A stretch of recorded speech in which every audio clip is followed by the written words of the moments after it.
What if the United States and Soviet Union invaded China?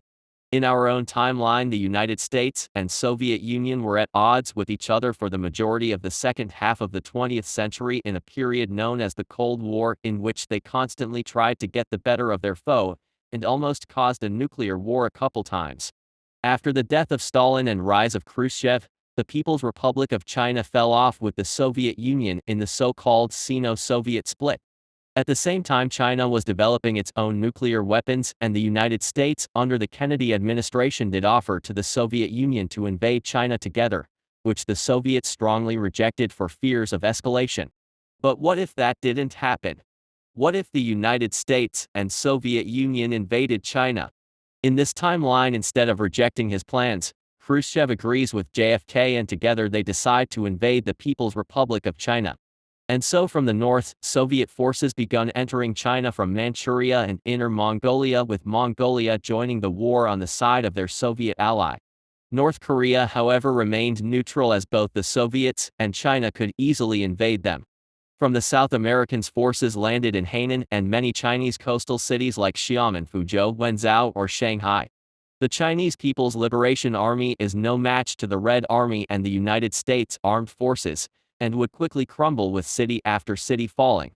Eventually, high officials in the Chinese Communist Party had enough and launched a coup against Mao Zedong and sue for peace. China would be then divided into two zones. The Americans take everything south of the Yangtze and Tibet, and the Soviets the rest. The United States restore the Dalai Lama in Tibet, and assuming the war happens after 1962, return Xi Jinping to India. The rest of southern China would be returned to the Republic of China under Chiang Kai-shek in Taiwan. Chiang did want to move the capital to Nanking, but considering the fact that it lies on the border to the Soviets, it's more likely for its capital to be Guangzhou. In the north, the Soviets give their Mongolian ally Inner Mongolia and establish the Third East Turkestan Republic in Xinjiang to weaken China, and in both the Han Chinese are deported to China, which would be almost 11 million from Inner Mongolia alone. In the rest of northern China, the Soviets established the Chinese Soviet Republic.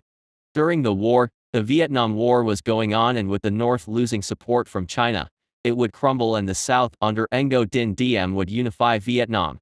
With that, communism in Laos and Cambodia is also prevented. In 1964, Lyndon B. Johnson likely wins even harder, winning Arizona and maybe even Georgia. With the Vietnam War over in an American victory and success in China, Lyndon B. Johnson would be extremely popular and probably is the Democratic candidate in 1968 and defeats Richard Nixon. In 1972, Ronald Reagan likely wins the Republican primary and defeats Hubert Humphrey, and then wins in 1976 against Jimmy Carter. In 1980, Ted Kennedy becomes president, defeating Vice President Richard Schweiker, and then wins re-election in 1984 against George H.W. Bush. With his presidency, the United States would be likely economically more left-leaning. In 1988, his vice president Tom Bradley would win the presidential election against George H.W. Bush, becoming the first African-American president. In 1991, the Soviet Union still collapses, and with it, its fear. Mongolia probably still turns to democracy, and so does East Turkestan, now the Fourth East Turkestan Republic. Meanwhile, in northern China, the Tiananmen Square protests would lead to the fall of communism, and the new provisional government would seek to join South China.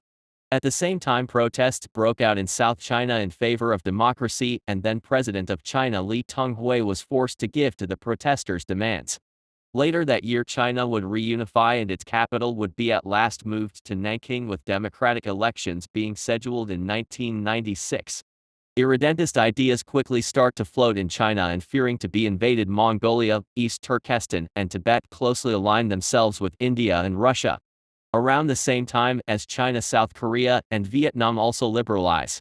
In North Korea, similar to our own timeline, the economy collapses after the fall of the Soviet Union.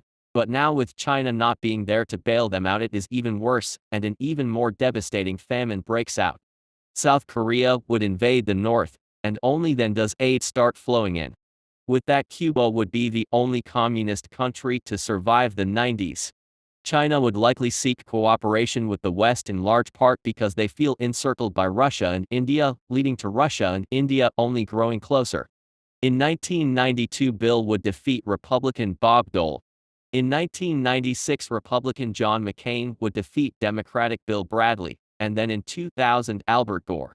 In 2004 and 2008, Democratic Russ Feingold becomes president, followed by Mitt Romney in 2012 and 2016 and Bernie Sanders in 2020 and 2024.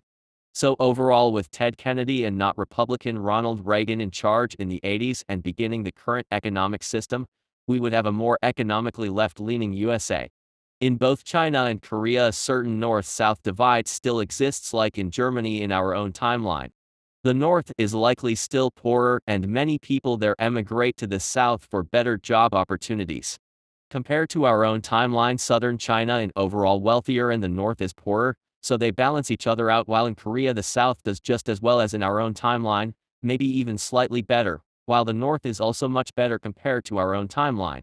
In Myanmar, not only would the military junta lack support from China, but China likely even supports the rebels who end up winning by now. With now Pakistan and Myanmar, China can surround India from two sides. In this timeline, China would be split into pieces, but after the fall of communism, China mostly reunifies and becomes an American ally in East Asia. If you liked the episode, leave a like, and don't forget to subscribe. Goodbye.